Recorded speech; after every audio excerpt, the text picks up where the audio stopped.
Let's talk about setting the direction, setting the azimuth. How do you tell people what to do? And I'm not talking about, Howard, pick up the chair and move it to the back of the room. That's not what I'm talking about.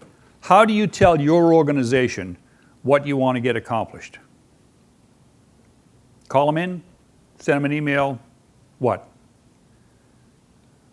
It's a simple question that, very frankly, most people can't answer because they never thought about it. They never think about what they do on a day-to-day basis. So let me see if I can, that's a military term that comes from the Civil War. The military started thinking about how you transmit orders back in the 1800s. Because again, this was an organization, American military, European militaries, where the literacy rate was very low. The officers were the educated class, and so they had what they call an orders group, where Lee would get his generals, Longstreet, et cetera, group them together and say, this is what I want to talk about, this is what we're going to do, and then it would get transmitted verbally down to different size organizations. So the first part of this thinking about, and I'm using this to kind of ask you to think about how you do this, is what's the situation? Now, this is designed to say to any organization, what is going on?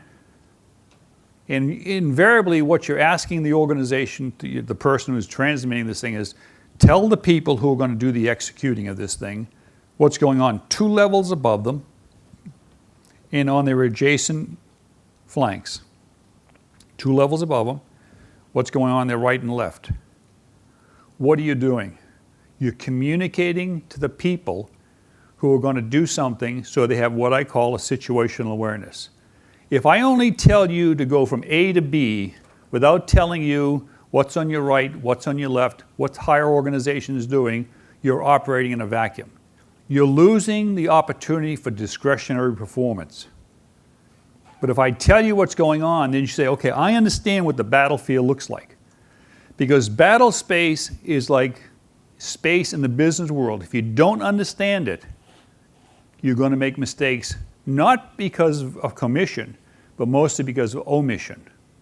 So you tell them what's going on. What are you trying to do? Here is a very interesting kind of thing that we learn the hard way. Giving somebody a mission, go from A to B with 5,000 Marines, take that hill and hold it. What we found out was this was okay during World War II, Korea, and the front end of the Vietnam War. At the end of the Vietnam War, when we shifted into a all-volunteer force, one of the things we discovered is the legacy of the previous 50 years describing missions, because by the time of the Vietnam War, we were getting a lot of political input into operational issues, that people could not articulate what the mission was.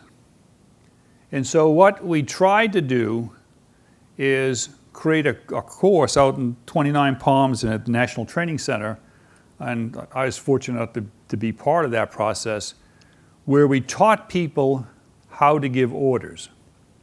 That might sound very simple. And what we actually did was we recorded everything on tape. So if you were a battalion or regimental commander, we'd give you a mission, you'd think about it, you'd say, okay, we're going to do A, B, and C. So that person was required to tell his battalion commanders or artillery supporting arms and airplanes what their mission was. We recorded it.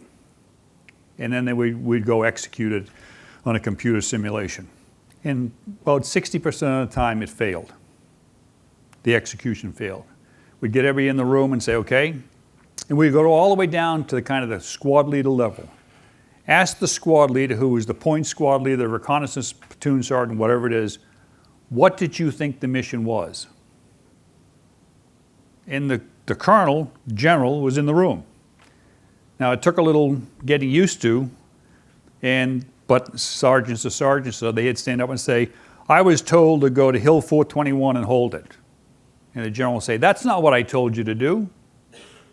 And so we'd turn the tape recorder on, play what the colonel said, and invariably what the corporal sergeant heard was what he did. So what happens in this business of telling people what to do becomes incredibly important. What's missing, what we found out after a period of about a year, what was missing was in order to. We are doing this in order to do X, in order to achieve Y. This becomes as important because the people who are doing it, if the situation on the ground changes, which it invariably does, they understand what you're trying to accomplish and they will invariably figure out an alternative way to do it and get it done. We went through this whole process and one of the big problems we had was asking a commander, these are usually 1-star, 2-star generals, what do you need to know for you to meet your mission requirements? And invariably, they said everything. They did not know how to manage the information input. In today's world, there isn't anything on the face of the earth that you can't research, as long as you have the time. However, when you're in an environment where you have to make decisions, you have to figure out what you want the system to tell you. What key critical information requirements do you need to know?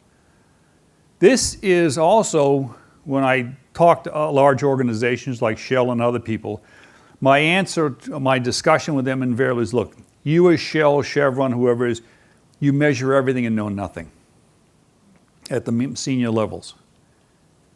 About 80% of the information that's coming in to a senior manager, senior leader, is absolutely irrelevant to what he does on a day-to-day basis. 80% of it. What does that person act on? A phone call, a text message, or what it is that that person thinks is important. So what that says to me is that there's a whole group of people out there on staffs who are doing work that's absolutely irrelevant to the organization. It's called institutional repertoire. And that's why I say you have to understand whether you're a leader or a manager. Because if you allow your staff to manage your inbox or manage your schedule or your life, you will get it wrong. Decide what you need to know, get the information, and disregard everything else. Now, that's easy to say, but trust me, it works. I used to walk around and say to somebody, they'd say, hey, Jack, we need to get this report in by noontime. I'd look at it and I'd say, who's asking for this? They'd say, well, corporate HR. My answer was, don't send it. And they'd say, well, they're going to call me up and yell at me. I'd say, good, give them my phone number. Tell them to call me up. Nobody ever called. We reduced our administrative overhead by not doing stupid things. I even did this to the Senate once when I was the director for operations. I stopped sending reports over to the Senate. Nobody called. Nobody knew that they were going over there. I had 3 people on my staff who did nothing but reports. I put them to work doing something else. Okay, execution. How are you going to do this? So what you actually are doing is talking to the people out conceptually, how are you going to do it? Now, do you tell them how to do this? This gets the difference between direction and azimuth. Or do you ask the person who's executing it, what's the recommended way that he or she wants to do this? This becomes your plan. Now, you got to own this. Once you have this discussion, this is your plan. You can't say, Howard made me do this. Oh, no. Now, this is about you as an individual. How are you going to do it? Do you tell us how you want to do it, or do you ask the people how you do it? So you're getting instant feedback and input to what, because in my previous life, people's lives are at risk. And I'd at least want to give them a chance to vote how they want to die. In your organization, maybe you want to vote on how you're going to execute something if it's put your business out of commission. Administration, this is classic kind of beans, bullets, and band-aids. Where's the aid station going to be? In your case, in my case in Bechtel, who is supporting whom? The administration of all large-size projects is consumed with reporting. Now, some of this you can't control because the client wants things in certain formats and all that kind of stuff. In some cases, you can beat that down to a manageable number. But inside your organization, the administration of a project is who in the staff is asking for information and why. If they are not value added, don't do it. This gets to the business of execution, of who's doing it. 2/3 of the available resources go to the person.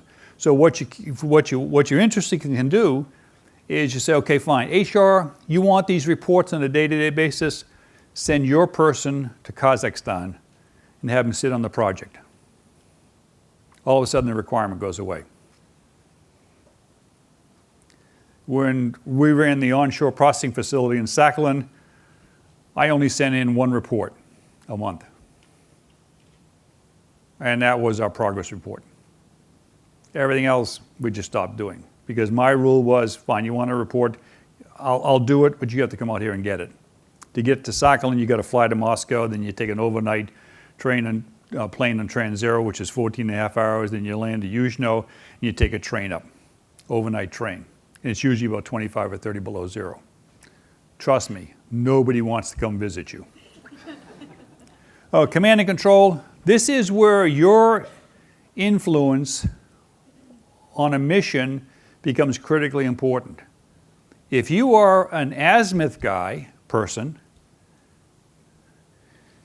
you are denying the person who's doing the work the opportunity to be creative. Now, obviously, you have a financial and a reporting responsibility to talk to your project managers and all that kind of stuff. But if you are constantly putting him or her in a position where it's a mother may I, you've neutered that person. Because what you want to do is empower the person who's at the point of the spear to make decisions that influences the outcome of what that person is responsible for. You don't want to be there. Because invariably what happens is if there's a manager sitting in this position, the person at the other end gets blamed.